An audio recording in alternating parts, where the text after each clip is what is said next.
नमस्कार मित्रों, आप सभी का स्वागत है हमारे इस नए वीडियो में।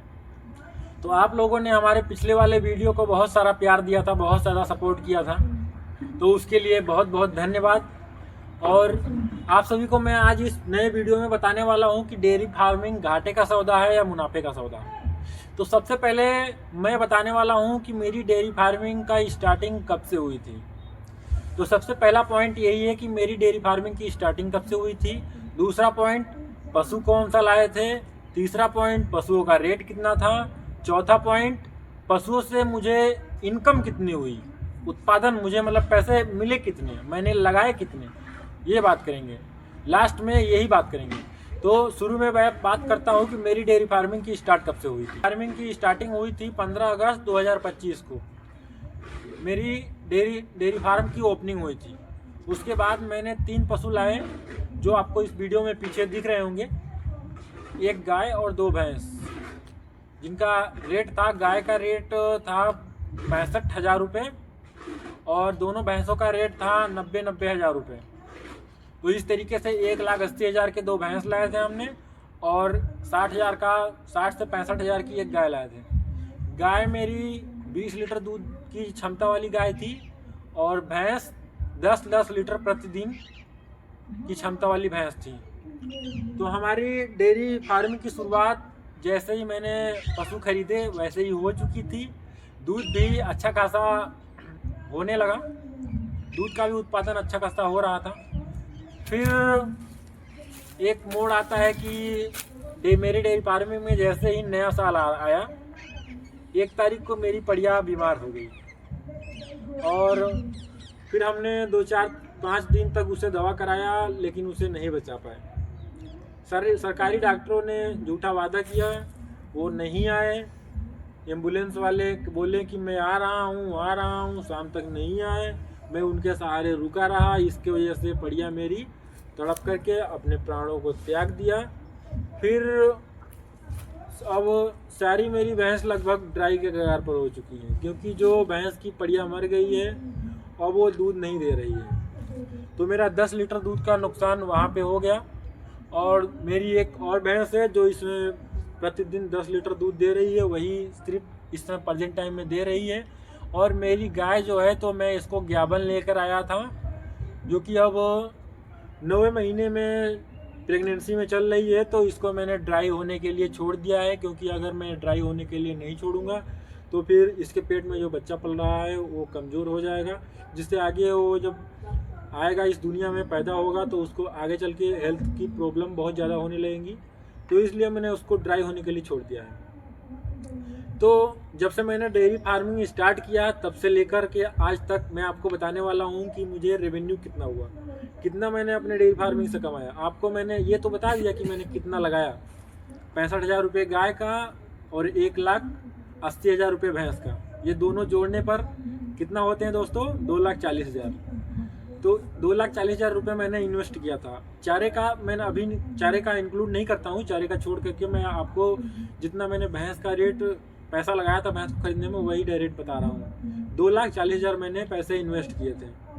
और फिर मैंने दूध जब बेचना स्टार्ट किया तो शुरुआती दौर में मेरा दूध हो जा रहा था 25 लीटर, 26 लीटर, 27 लीटर, क्योंकि जानवर दूध तो ज़्यादा दे रहे थे। लेकिन किसी दिन चारा कम होने की वजह से शुरुआत में जब डेयरी फार्मर किसान नया डेयरी फार्मिंग करता है तो शुरुआत में उसे ये नहीं पता होता है कि क्या खिलाना है, क्या नहीं खिलाना है, क्या खिलाने से दूध बढ़ता है, क्या खिलाने से दूध घटता है। तो मैं किसी दिन दूसरा दाना खिला देता था तो दूध घट जाता था, किसी दिन कोई नया चारा खिला देता था तो दूध बढ़ जाता था। तो इसके वजह से दूध घटता बढ़ता रहता था। तो 25 लीटर से 30 लीटर इसी के एवं में रहता था। तो यहाँ पे दूध जाता था हमारे डेयरी फार्म से लगभग 1.5 किलोमीटर पे एक डेयरी है, ज्ञानधारा और श्वेत धारा। तो मैं श्वेत धारा पे दूध देता था, तो वहाँ पे 40 रुपये मेरे दूध का रेट लगता था। तो 25 लीटर दूध का 1,000 रुपये प्रतिदिन होता था। 1,000 रुपये प्रतिदिन हमारे यहाँ लगातार 1 महीने ही सिर्फ आया। 1 महीने के बाद फिर भैंस जो मैंने लाया था तो भैंसों का चुनाव अच्छे से नहीं हो पाया था। मैं भैंस खरीदते टाइम नहीं पहचान पाया था, क्योंकि भैंस खरीदते समय जानकारी होना बहुत ही आवश्यक है कि कौन सी भैंस की नस्ल का पहचान करना बहुत ही आवश्यक है। तो मैंने भैंस का नस्ल पहचान नहीं कर पाया और मेरे साथ जो लोग गए हुए थे वो भी नहीं पहचान पाए। तो मैं जो भैंस खरीद के लाया था वो रेगुलर 2 महीने ही दूध देती थी, उसके बाद एक टाइम लगने लगती थी, एक टाइम दूध करने लगती थी। तो मेरी भैंस 1 महीने लगने के बाद फिर 1 महीने करने लगी दूध, तो फिर दूध डायरेक्ट सीधे 25 लीटर से 10 लीटर हो गया। तो इस वजह से अब जो रेवेन्यू मेरा आ रहा था 1000 प्रतिदिन का, वो आने लगा सीधे 500 प्रतिदिन का। तो इसके वजह से जो है कि अब मेरे महीने में जो प्रति महीने आ रहा था 30,000 रुपये, वो प्रति महीने आने लगा 15,000 रुपये महीने। तो इसके वजह से बहुत ज़्यादा लॉस हुआ हमारे डेयरी फार्मिंग में। तो अब मैं नेक्स्ट बार से जब मैं पशु लाने जाऊंगा, खरीदने जाऊंगा, व्यापारियों से खरीदूंगा, तो इस चीज़ का ध्यान रखूंगा, इस पे ध्यान ज़्यादा विशेष करके ध्यान दूंगा कि ये भैंस कितने लीटर दूध देती है ये मायने नहीं रखता है, कितने दिन तक, कितने ज़्यादा पीरियड तक दूध देगी ये मायने रखता है। तो इसी की वजह से हमारे डेयरी फार्मिंग में घाटा लगा। और वैसे तो डेयरी फार्मिंग घाटे की सौदा नहीं है, क्योंकि चारा प्रतिदिन का भैंसों का लगता है 4-5 किलो, 6 किलो हरा चारा खाते हैं, 6 किलो लगभग में भूसा खा लेते हैं और 2 से 3 किलो दाना खा लेते हैं। तो सभी का खर्च लगभग आ जाता है 100 रुपये, 100 से 150 रुपये, ज़्यादा से ज़्यादा 150 रुपये खर्च आता है। जबकि हरा चारा भी हमारे घर का ही है, ड्राई सूखा चारा भूसा भी हमारे खेतों का ही है, तो उसका तो हमें पैसा नहीं देना, पे करना पड़ता है। लेकिन जो फीड लाते हैं हम, उसका पैसा पे करना पड़ता है।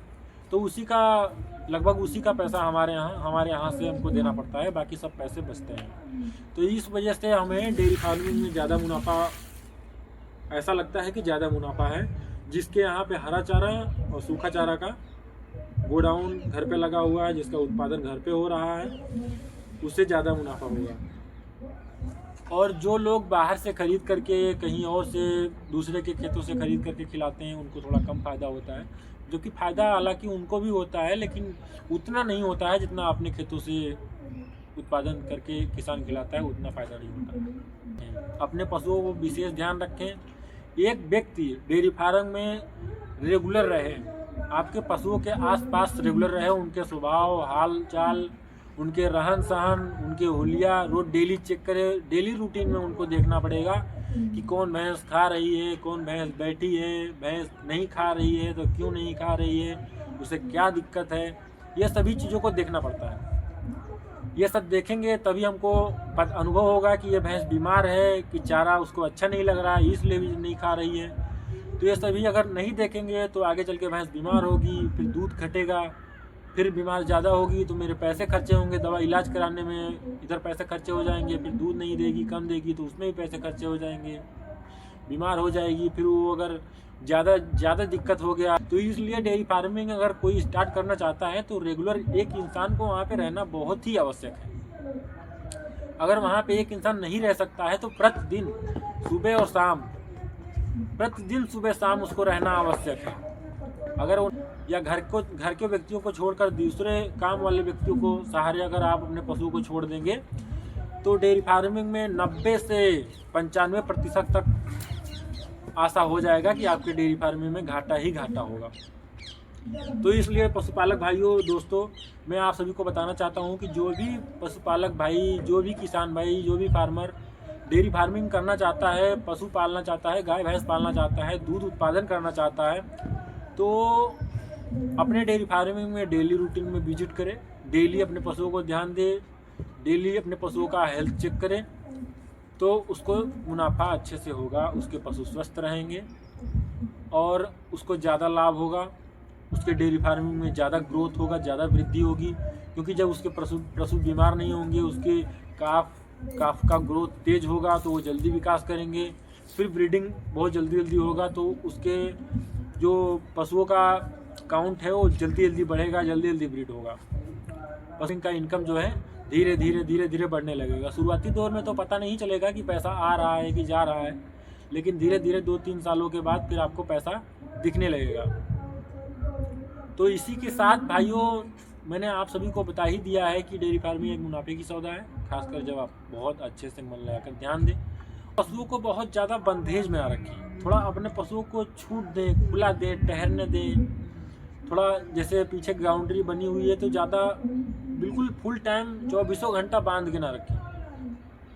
12 घंटे में, जब दिन के टाइम 12 घंटा होता है तो उसमें 2 घंटे छोड़ दें और टहलने दें उनको। इससे क्या होता है कि बॉडी में हलचल बनी रहती है और बॉडी पूरा फुल एक्टिव रहता है और पशुओं का दिमाग जो है वो एक्टिव रहता है, जिससे पशु के शरीर में फुर्तीला और उसका मन जो है हर हमेशा खुश रहता है और पशु सदैव स्वस्थ बना रहता है। इम्यूनिटी लेवल उसका हाई रहता है और पशु किसी भी बीमारी को झेलने का सामर्थ्य रखता है। तो दोस्तों, अगर आपको ये वीडियो अच्छा लगा हो तो इस वीडियो को लाइक करें और मेरे चैनल को सब्सक्राइब करके इसे सपोर्ट करें। और डेयरी फार्मिंग से जुड़े वीडियो आपको पसंद आते हैं कि नहीं, आप कमेंट बॉक्स में ज़रूर बताएं। इसी के साथ दोस्तों, राम राम, नमस्ते।